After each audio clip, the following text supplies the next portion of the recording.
Have you ever had one of those jobs? You know, the kind that looks perfect on paper, but just completely drains you? Well, we're going to dive into a powerful story from Patrick Lencioni's book, The 6 Types of Working Genius. It's all about the misery of being in the wrong career and the totally unexpected way you can find work that actually brings you joy.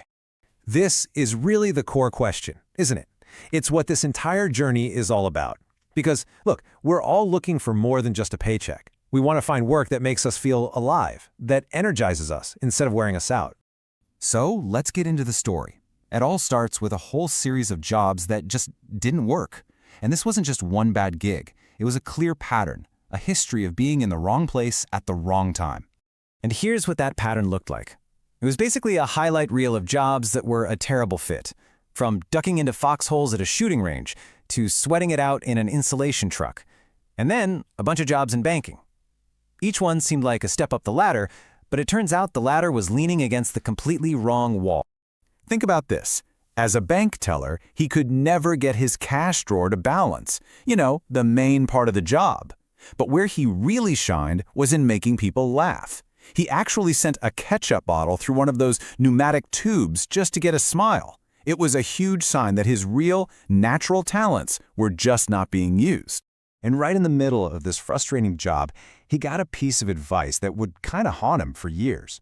A wonderful coworker of his named Joy, she saw how miserable he was, and she just told him, simply, don't settle. It's a simple phrase, but it turned out to be incredibly powerful.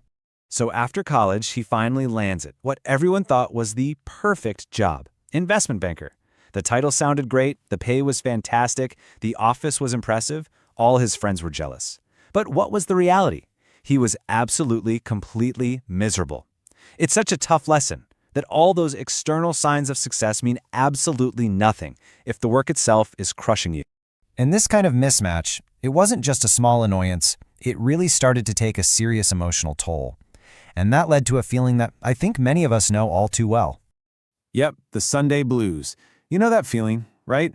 That sinking pit in your stomach you get when Sunday evening rolls around and you realize the weekend is over and you have to go back to that place.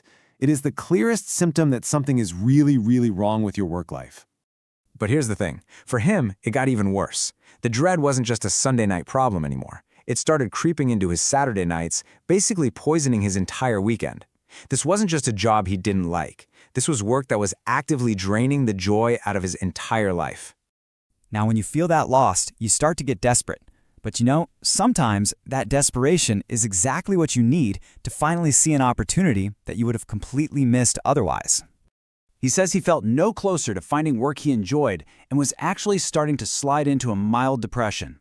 He was at a breaking point, really, and was willing to try just about anything to stop dreading his life. And the breakthrough came from the most random place. Not from some career coach or a job fair, but from a totally routine meeting at the very job he hated. He happened to meet some people who worked at an ad agency. And as he sat there, just listening to them talk about their work, specifically about a focus group where they were asking all these creative questions about a company's brand, something just sparked. For the first time in years, a part of his day felt genuinely interesting. It was this tiny flicker of what Lencioni would later call a working genius, a type of activity that just feels natural and gives you energy. So he took a leap of faith, he sent them his resume, and actually landed a job in advertising. And the result was immediate, it was profound. The Sunday blues, that dread that had haunted his weekends for years, it just vanished. So what was this magical new job that brought him so much relief? Well, after leaving a high-powered finance career, it's definitely not what you'd expect. His very first project was on the absolute bottom rung of the ladder. He was assigned to create an advertising campaign for a local petting zoo. I'm not kidding. A petting zoo. Talk about a 180 from investment banking.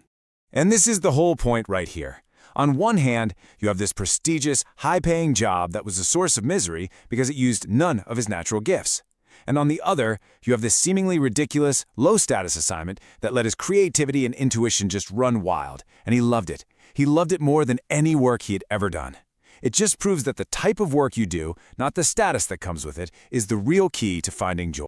So this story leaves us with a really important question for ourselves. It's not about finding a perfect job. It's about finding the right kind of work for you. The kind of work that gives you energy, that taps into your natural talents, your working genius, and makes that Sunday night dread feel like a distant memory. So, what would that look like for you?